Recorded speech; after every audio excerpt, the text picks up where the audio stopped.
And I'm crossing the Ebro tomorrow. Everybody's preparing today.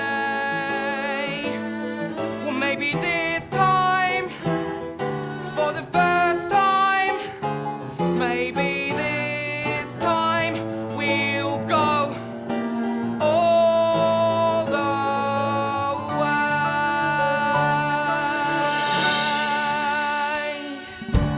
Perquè és un musical que explica, i ho explica molt bé, un episodi històric extraordinari que certs poders fàctics volen que oblidem completament. Està bé que el teatre ens porti la memòria d'una època i d'una visió tan determinada com la que es veu al Goodbye Barcelona. L'expressió artística del teatre i la memòria democràtica conviden a la reflexió i al diàleg.